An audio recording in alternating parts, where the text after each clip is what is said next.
Mesdames et messieurs, bienvenue dans Lualaba Hebdo, le magazine qui vous retrace les grandes lignes de l'actualité hebdomadaire de la province du Lualaba. À la une de ce nouveau numéro, un agenda chargé de la gouverneure de province, Marie-Thérèse Masuka Saini. En début de semaine, l'autorité provinciale a accordé une audience à la consul générale de la République d'Afrique du Sud, basée à Lubumbashi. Salomé Masuku était en visite officielle dans la province du Lualaba dans le cadre d'une mission de courtoisie et de coopération bilatérale. Au cours de leur entretien, les deux personnalités ont évoqué les perspectives de collaboration entre le Lualaba et les provinces sud-africaines, notamment dans des secteurs clés tels que les mines, l'agriculture et les investissements stratégiques, mais aussi la nécessité de renforcer les liens économiques et diplomatiques entre le Lualaba et la République sud-africaine. La diplomate sud-africaine a exprimé sa reconnaissance à l'endroit de l'autorité provinciale pour l'accueil chaleureux tout en soulignant le leadership féminin remarquable qu'elle incarne. Quelques instants après cette audience, des centaines de médecins de la ville de Kolwezi, membres du syndicat national des médecins et du conseil provincial des médecins du Lualaba, ont pris d'assaut la salle des conférences du gouvernorat.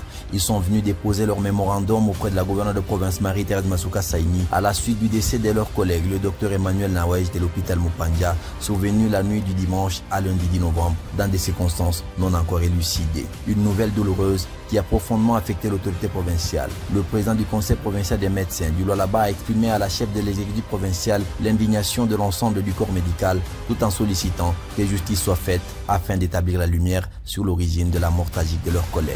C'est avec amertume que la gouverneure Marie-Thérèse Masuka Saini s'est adressée aux hommes en blouse blanche de sa province, à qui elle a réaffirmé l'implication de son gouvernement dans le processus d'enquête déjà amorcé à ces sujets. Au nom de la province, nous compatissons avec ces femmes. J'accepte les mémos. Nous allons suivre ce que vous avez pu demander. Une partie des solutions est en train déjà de venir. Restez à l'écoute. Nous allons vous appeler pour vous donner l'évolution des enquêtes et ensemble nous prendrons une décision. En tout cas, je vous dis merci et je vous demande de rester et de rentrer dans le calme afin que nous puissions avoir le temps d'aller visiter sa famille, que Dieu accueille son âme auprès de lui dans la joie et qu'il console sa famille ainsi que vous tous. Celui qui croit en Dieu a toujours la vie éternelle. Je vous remercie pour le mémo que vous nous avez donné et je tiens à vous confirmer, je le répète, que la justice sera faite pour votre collègue, pour le papa qui était et le grand frère qui était. Je vous remercie. Avoir une administration provinciale efficace et performante, c'est l'objectif de l'atelier de renforcement des capacités managériales et institutionnelles organisé dans la salle polyvalente du gouvernement provincial en faveur des cadres de l'Assemblée provinciale et de l'exécutif provincial ainsi que des services déconcentrés du Lualaba. Plusieurs personnalités de la province ont pris part au lancement de ces assises, témoignant l'importance accordée à cette initiative de la gouverneure de province. Dans son mot prononcé à cette occasion, l'autorité provinciale a rendu un hommage mérité au chef de l'État, Félix-Antoine Tshisekedi Tshilombo, pour sa vision axée sur la gouvernance en République démocratique du Congo. Elle a par ailleurs réaffirmé sa détermination de faire du Lualaba une référence nationale en matière de gouvernance territoriale. C'est l'agence belge de coopération internationale ENABEL qui a eu le privilège de diriger cette formation articulée autour de 3 axes majeurs, à savoir la décentralisation compilée du développement, la coordination institutionnelle et l'éthique et déontologie administrative.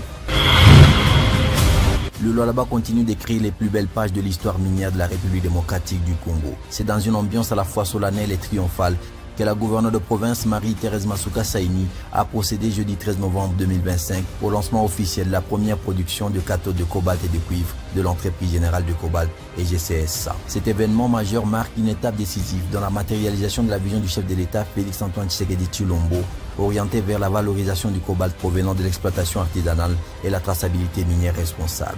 La cérémonie organisée dans l'enceinte de l'entreprise minière CCR à quelques kilomètres de Kolwezi dans le territoire de Muchacha a réuni un parterre des personnalités, entre autres le conseiller principal du chef de l'État au Collège des mines et énergie, le vice-président de l'Assemblée provinciale du Lualaba, Archimède Kabea Kalassa, ainsi que les responsables des entités de transformation du cobalt.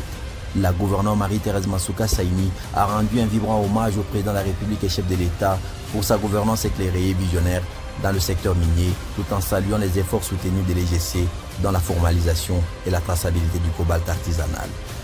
Permettez-moi de rendre un hommage appuyé à son Excellence M. Félix Antoine Tshisekedi Tshilombo, président de la République et chef de l'État, pour sa vision éclairée, son leadership rassembleur et son engagement résolu en faveur de la bonne gouvernance, de la formation du secteur minier et du bien-être du peuple congolais. Cet acte marque l'aboutissement d'une vision audacieuse.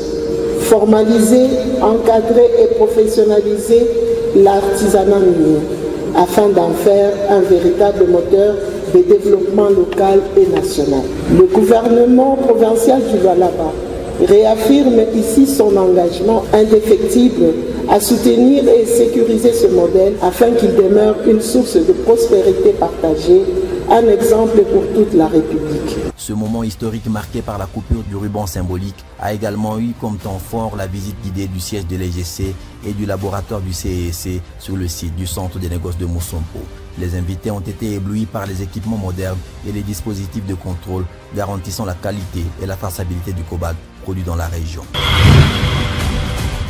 Dans un exercice d'équilibre entre rigueur financière et vision politique, la gouverneure du Lualaba, Marie-Thérèse Masuka Saini, a présenté vendredi 14 novembre 2025 devant les élus de la province l'économie du projet d'édit budgétaire rectificatif exercice 2025, marquant une étape importante dans la gestion des finances publiques du Lualaba. Marie-Thérèse Masuka Saini a justifié la révision à la baisse du budget initial par la conjoncture minière actuelle, marqué par le moratoire sur les restrictions de l'exploitation du cobalt, ressource majeure de la province ayant entraîné une chute considérable des recettes internes. Il y a lieu de faire observer qu'au cours du premier semestre de l'année en cours, certains événements ont pu se produire, m'obligeant moi et mon gouvernement de revoir l'édit numéro 035 du 27 décembre 2024 adopté en ce même hémicycle en la même date. Parmi ces événements qui ont conduit à la modification du précité édit budgétaire, en voici quelques-uns sans que cette brève énumération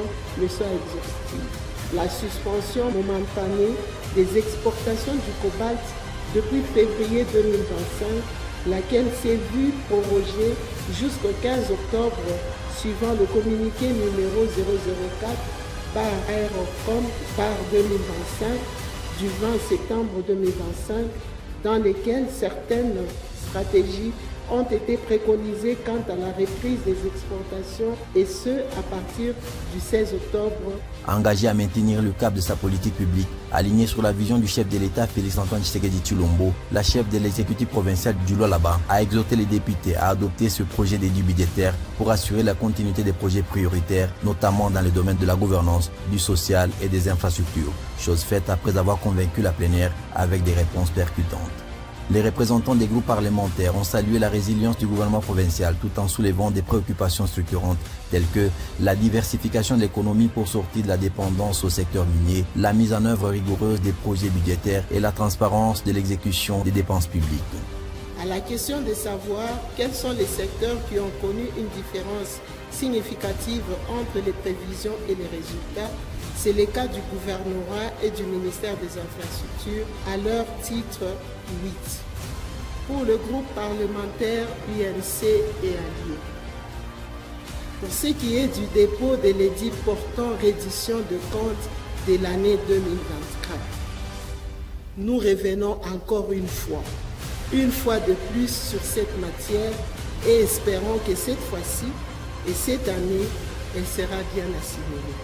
Honorable député, dans le principe, le gouvernement provincial du Lualaba adresse son rapport sur la reddition de comptes annexé du projet d'édit y afférent à la Cour de comptes. Après analyse et débat contradictoires au niveau du bureau de la Cour de comptes à Kinshasa, la Cour de comptes transmet directement son rapport définitif au bureau de l'Assemblée provinciale pour disposition, ce qui a toujours été fait chaque année dans le respect des délais. Le projet d'édit rectificatif de la province du Lualaba 2025 est déclaré. la ministre provinciale de la Santé et de l'Éducation, Dr Kainda Katsela Pichou, a lancé officiellement les activités sportives interscolaires 2025-2026 au groupe scolaire Ewabora. Placé sous le signe de la cohésion, le match d'ouverture de cette compétition a vu le complexe scolaire Toyaï l'emporter sur son adversaire du jour. Au nom de la gouverneure Marie-Thérèse Masuka Saini, la ministre Dr Kainda Katsela Pichou a également remis des kits sportifs aux écoles des provinces éducationnelles Lualaba 1 et Lualaba 2 en présence du prophète Bonaventure Mokubu ainsi que de plusieurs autorités scolaires. Les échos de la bonne gouvernance de la gouverneure Marie-Thérèse Masuka Saini ne laissent personne indifférente. C'est ce qui a motivé l'ONG Dynamique Internationale des activistes des droits humains à lui décerner un diplôme de mérite et une médaille en reconnaissance de ses bons et loyaux services rendus à la nation. L'autorité provinciale a été représentée à cette cérémonie par son directeur de cabinet adjoint en charge de l'administration et des questions juridiques, Maître Doris Kitobo, qui a réceptionné les prix en son nom. Un nouveau-né dans le monde de l'hôtellerie à Kolwezi, Nice Lodge Hotel. Nice Lodge Hotel, un espace confortable pour votre séjour apaisé. Avec nos chambres luxueuses, spacieuses et équipées à votre goût, votre séjour est garanti dans un environnement sain et sécurisé.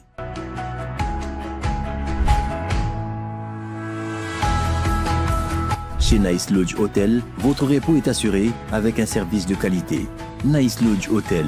Nous sommes situés au numéro 84, croisement des avenues John Kachung et Soké, au quartier Jolicite, dans la commune de Manika. Bienvenue chez nous. Mesdames et messieurs, ainsi prend fin le Lualaba Hebdo de cette semaine. Prochain rendez-vous dans une semaine.